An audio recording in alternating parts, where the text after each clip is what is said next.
Hello, welcome back to Secret Diary. I'm your host, Ari, and today I'm going to shatter the hearts and minds of many by simply shifting the main topic of this pod to be some more in the category of society and culture and less so much in activism.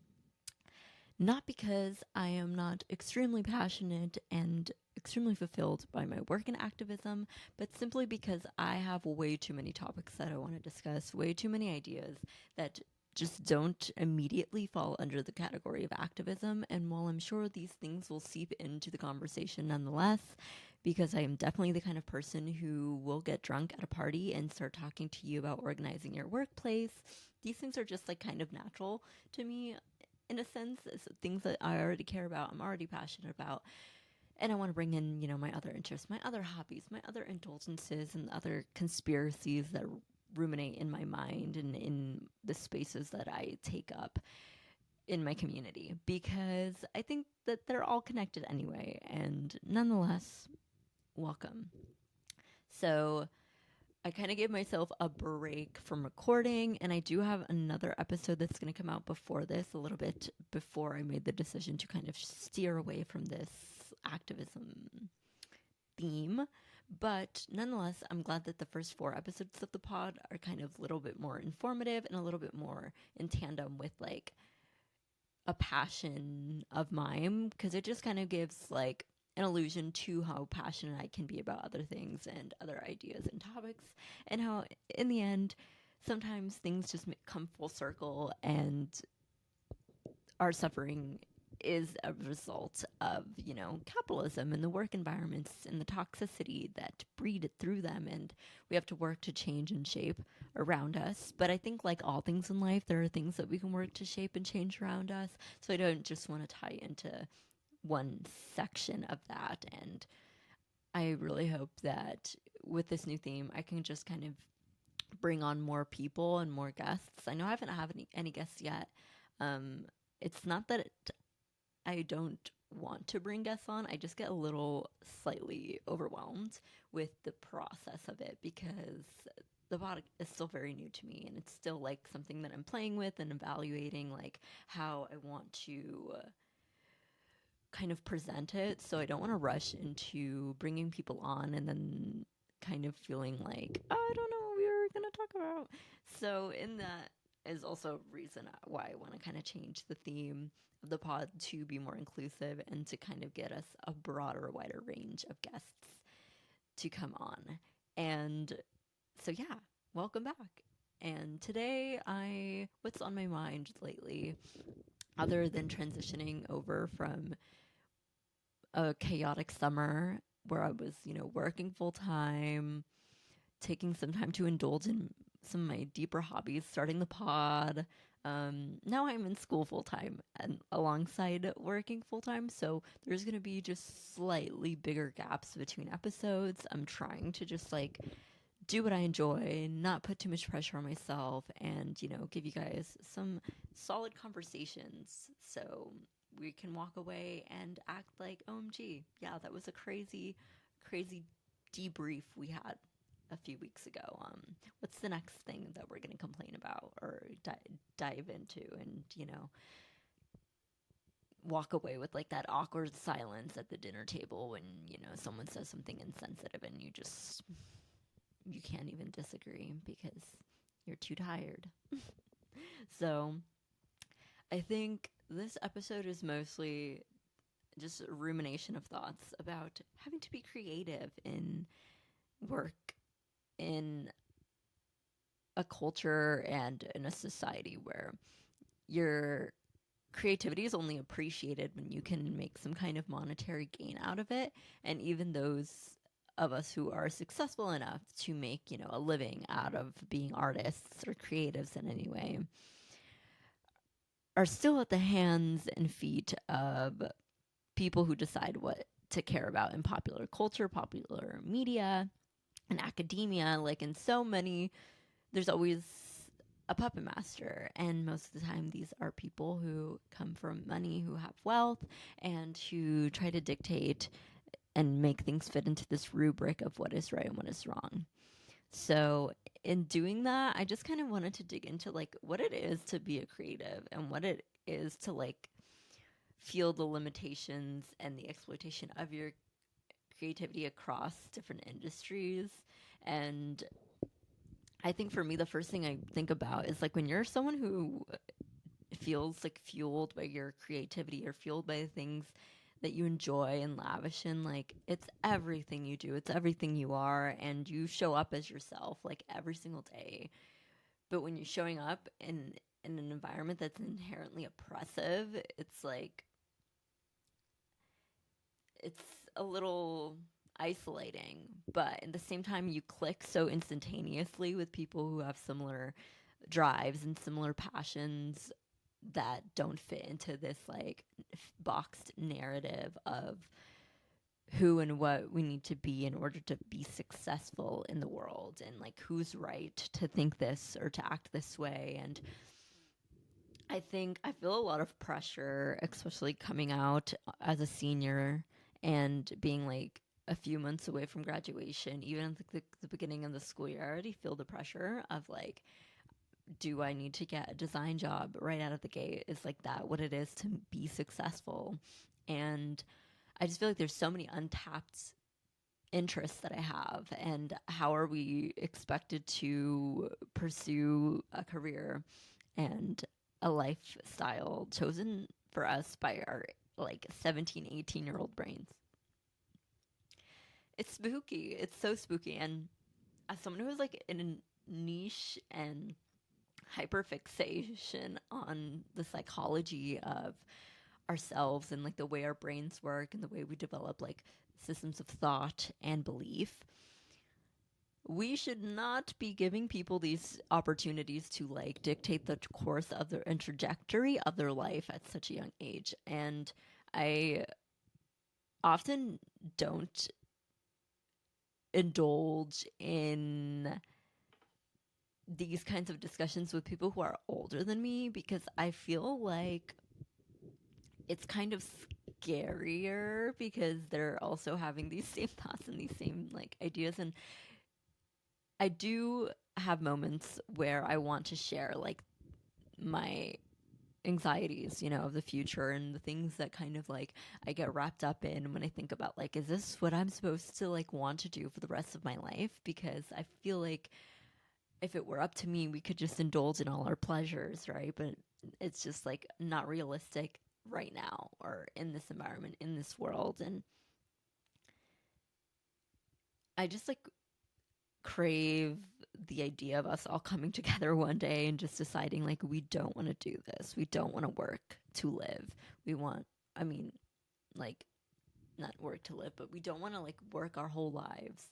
We don't want to spend like a third of our lives working just to get like the rest of it minus sleep to live our lives. And even then there's like so many limitations on that because if you don't have money or if you don't have like passive income or these kinds of things where like you're not living paycheck to paycheck, you're just one emergency away or like a few emergencies away. And I know that state of anxiety is like not a good place to live in, and I don't normally like will sit here and like ruminate on like how kind of depressing that is. But I will think about the way that it hurts anyway, and I will think about the way that like mentally like we're given not very many options other than like being a little delusional.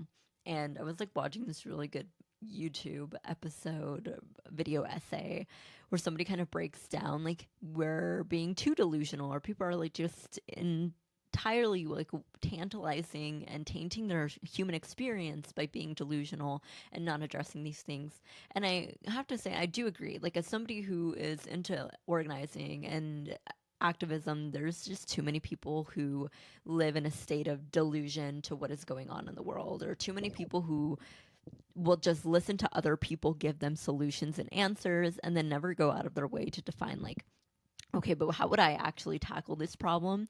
They'll wait for like somebody, like a politician or like, an idol in any sense, like whether it's like like an entrepreneur figure or like a motivational speaker, comedians, whatever, somebody who you look up to or somebody who you feel like they really have life figured out. Like, I'm just going to listen to what they say.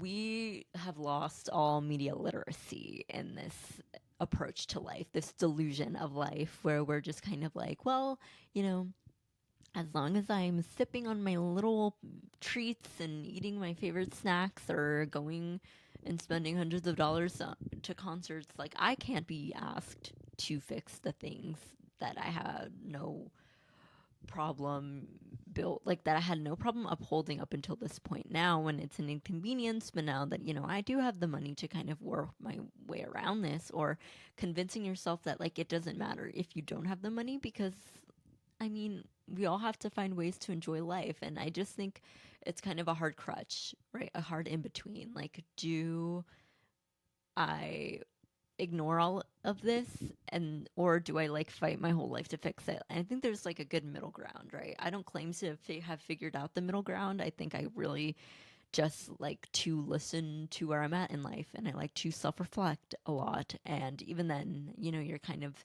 still in a whirlwind of, am I making the right choices for myself? Like, am I really indulging in life's pleasantries while still remaining rational and motivated to fix the things that I can control and the things that I can change?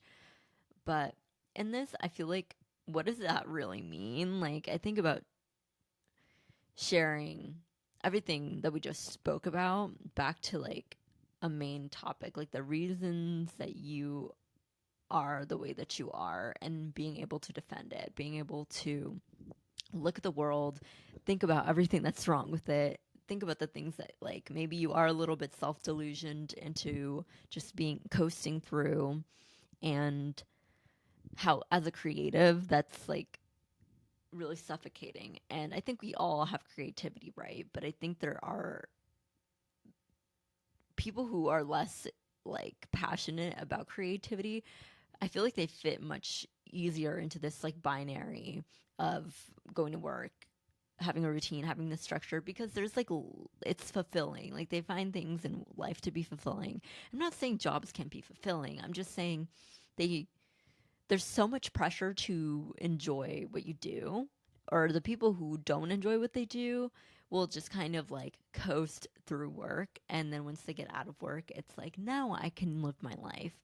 And I just think for something that takes like 40 hours out of your week, we should not have to coast.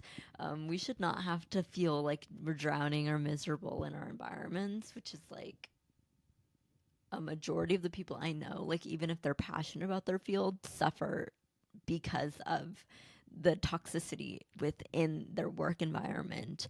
And a lot of people are just kind of disillusioned. Like, that is the biggest illusion of all, is like believing that work is like ever going to be fulfilling if we're working 5 days a week, 40 hours a week, and not even counting commuting, not even counting like the time it takes to just do like chores, daily tasks. And who broke it down for us? Who did the numbers, and who decided like that this was the way that we need to live, and that this is just like how it is, and you just have to like figure it out?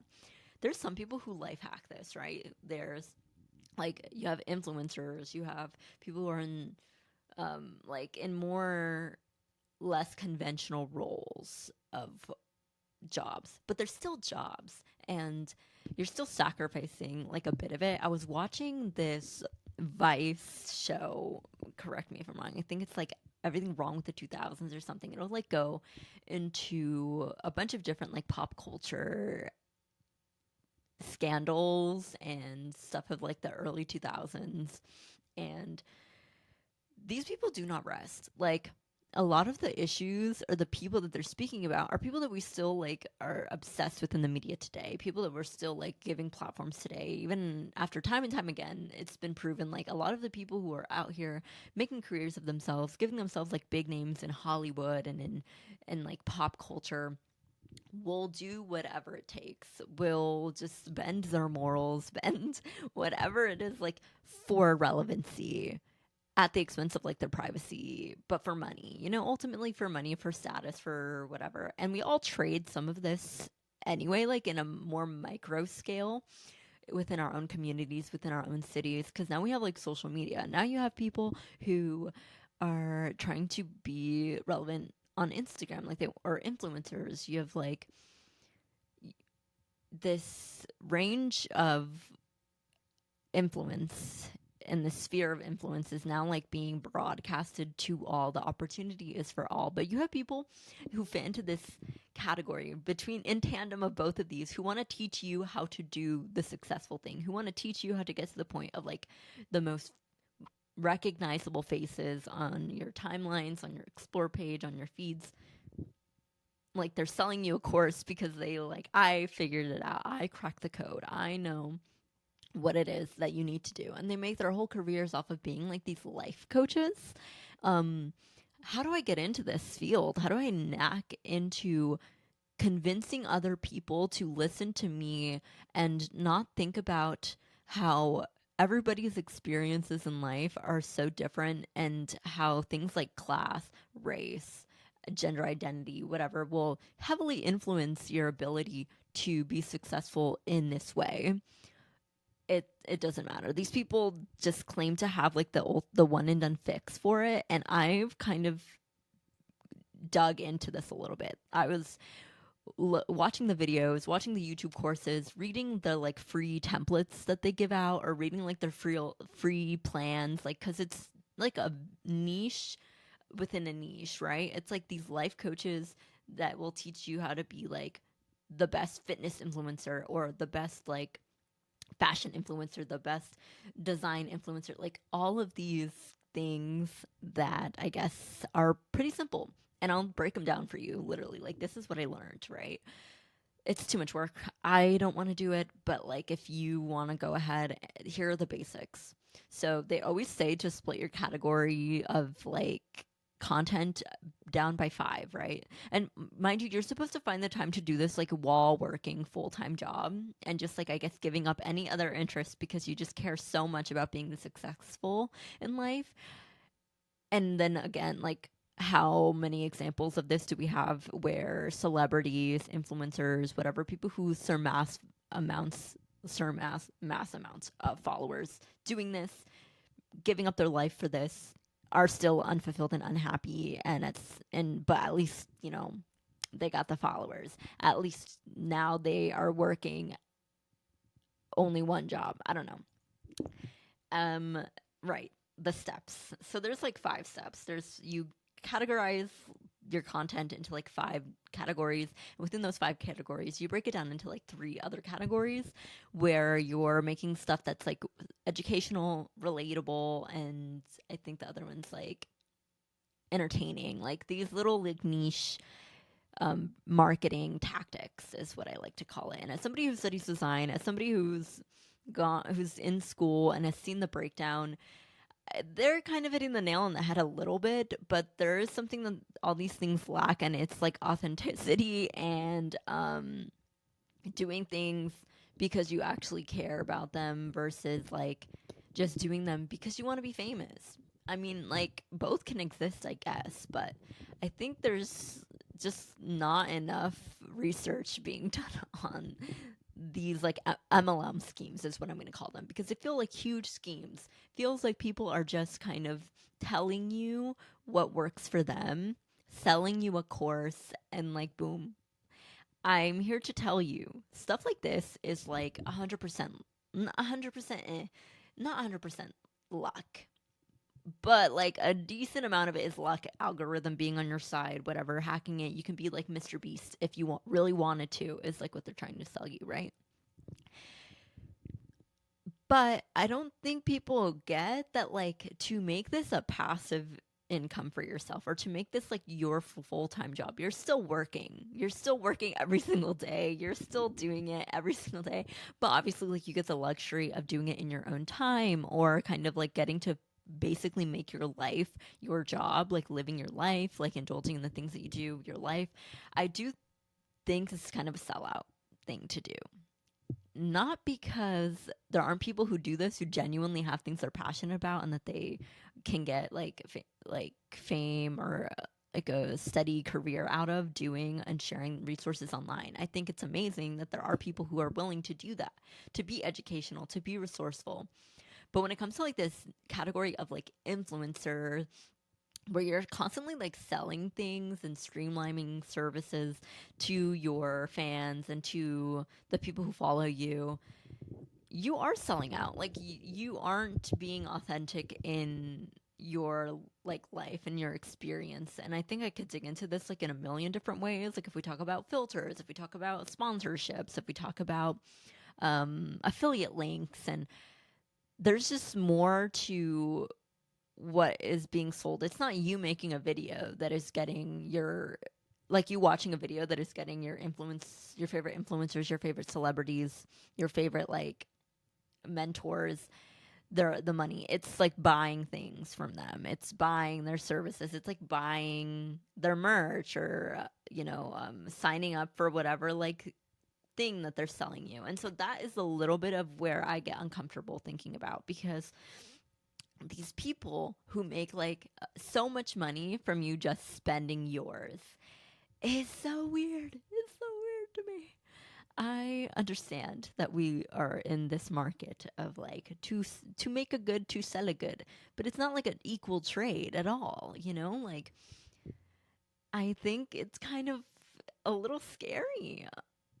I'm not gonna lie. I do think it's like kind of a little eerie if you think about it. Like these people get stuff for free and they sell it to you so that you can pay for it, so that they can make money off of it. I don't know. I don't know. I much prefer to just give people resources for free. Give people the opportunity to, you know, gain something from you for free. But if it's, like material costs or whatever costs, like that, I feel like is a little bit more tangible. Or if like you're like an expert in something or skill in something, sure, let's like monetize that a little bit. When Fabletics or like any other brand sends you like a free clothes for you to show people, to dress up and to act like, oh, I actually wear this, I would like totally, like I buy from them all the time, blah blah blah, with your discounts, with your free stuff, like with, and I know there's like people who are on the wave of being like realistic influencers, but they're just kind of showing you like their lives and they're showing you like whatever. I do not think many of these people like can make a job out of doing that. Those that do, I'm sure, put crazy amount of work into promoting content, streamlining like all of their information, their details, their assets, whatever.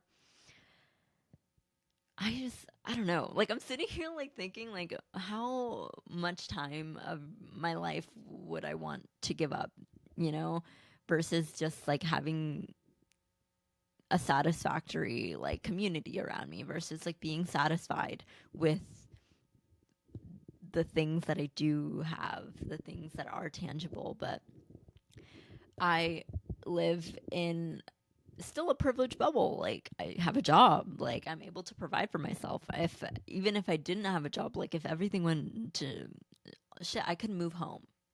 I could go home and I know that it would suck, but I would be able to figure it out.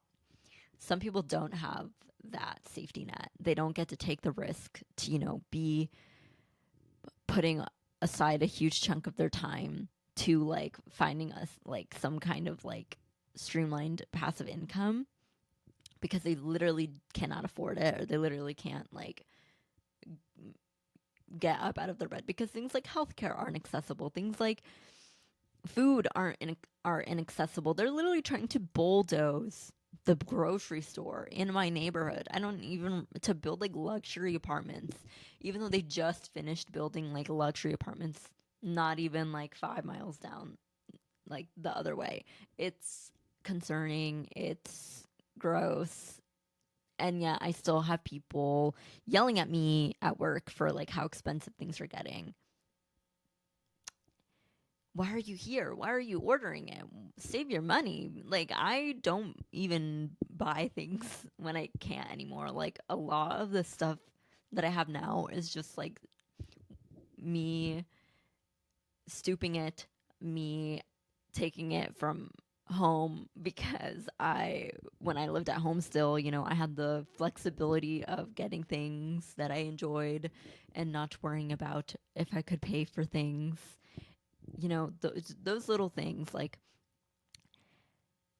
I kind of think when you're creative, right? And you're online and you're like exploiting yourself on the internet for views, for a chance at a job, for anything in this economy, right? Because why wouldn't you want to monetize a skill you already have at a chance at making some kind of a better income? Because minimum wage is literally insane. I think cost of living has like tripled in the past less than 10 years, and minimum wage and wages have not increased in the slightest. I work with a lot of people who are either still in school, never finished school, just couldn't find a job in their field. Like, that's like most what the service industry is, right? All of us desperately trying to crawl our way into some kind of stability, which is why I think it's so important to organize service industry jobs, because everybody deserves a livable wage. Everybody deserves like the opportunity to find stability in our economic crisis right now. But still, it's like these people, myself included, are struggling to find work in other areas, not because we're untalented, not because people don't do the work when they're not working, but because it's exhausting having to be faced with the sad reality that people are getting fired, people are getting there's like this slew, right? I noticed it, and it's like a really disgusting trend. Welcome to the real world, I guess, where people who were senior designers, senior executives, producers, whatever, are being fired, and companies are downsizing because greedy CEOs, greedy companies think, oh, we can just hire X amount of interns and pay them less to do, work that's not going to be the same volition as somebody who has been in the role for years. But they're willing to do it for less. And at the end of the day, it doesn't really matter if it's less than good quality, because if it costs us less and we're still getting we're cutting our losses in some way, they would much rather leave people displaced, get rid of them, to replace them with a cheaper, worser, like more vulnerable, more malleable, more manipulated person. Somebody who's just more prone to be manipulated. I didn't say that right, but just people who are a little bit more desperate to be in those kinds of positions, which is also something that I've been struggling with, like thinking about getting into any kind of industry once I graduate. Like, I don't want to feel like I'm selling myself short. And I think a part of having this integrity, like, you encourage other people to not sell themselves short. I know a lot of people, even within food service, who are working like OT consistently because they are being promised jobs or being promised promotions. And what do you know, in these positions for like 3+ years, not getting promoted, getting overworked, and being consistently undermined in their abilities and in their attempts to help companies that do not care about them, that were just a number. It's not even just selective to food service. It really is entire work culture that is developed out of us as human beings, us as people who have skills, who go to school to get knowledge, even people who set aside their time to learn this skill outside of academia, outside of college, university, whatever, and they work their asses off to be good at what they do, just to be exploited, just to be given a crumb of what their work is actually worth.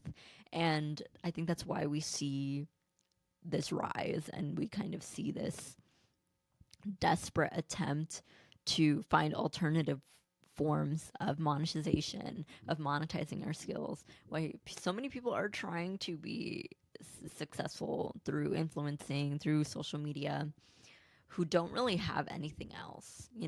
Like, what is the other option? I have no idea. I think creating like assemblies, I think starting making it so legislation lets small businesses thrive in an economy where we're otherwise being crushed and absolutely demolished by huge conglomerates and corporations.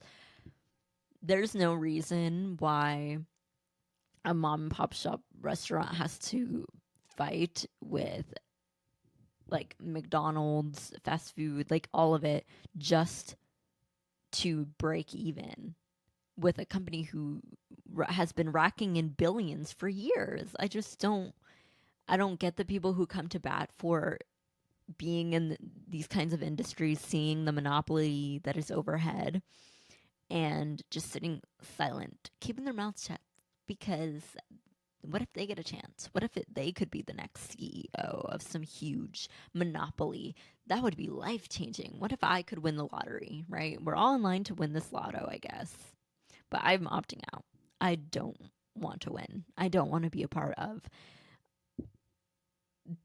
conditioning other people to think like this is the way things are, so we just have to follow suit.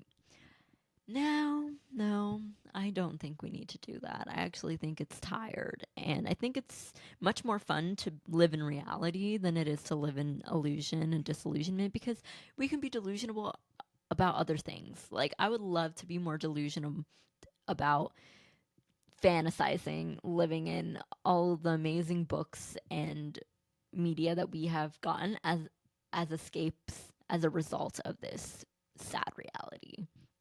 I would love to just indulge in those and support people who create amazing pieces of art and work that reflect our situations and the very real worlds that is crumbling around us. So, yeah, being creative in the world right now, being creative in an environment where creativity's only purpose is to sell you something that you didn't know you needed. Um, I just would rather learn to do it on my own, to make it on my own, to figure it out in a much cheaper, easier way than to give my money to people who are trying to convince me to give them more money for the same thing that I could probably figure out how to do on my own. Nonetheless, I'm trying to remain optimistic, trying to remain on track, trying to enjoy my life. I've recently been just indulging in my hobbies more, writing, hanging out with my friends, not, just bed rotting, thinking about all of this, or, spending my time at work wishing I wasn't there. I want to be present and in the moment. And I think it starts by letting yourself feel the very real weight of what is going on. Two things can exist at once, and our thoughts sometimes can feel tantalizing and a little pessimistic. I I mean, it's a pretty normal result of everything around us. You're not crazy, actually. But the people who live in blissful unawareness or acceptance of these things, let me know what your secret is, actually. I went on like a really interesting date, and I realized how hard it is for me to get through conversations with people who say like they care about the world and the issues that we're faced with, but do little to nothing to acknowledge it in their day to day.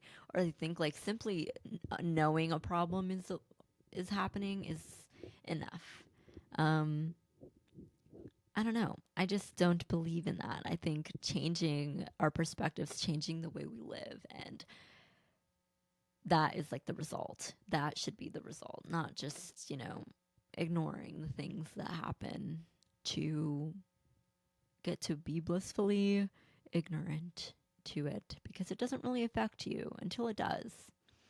And I think that's like where my pain for this world kind of stems from, is like I don't want to wait until it all catches up to me, because in the ways that it already has caught up to me, I'm over it.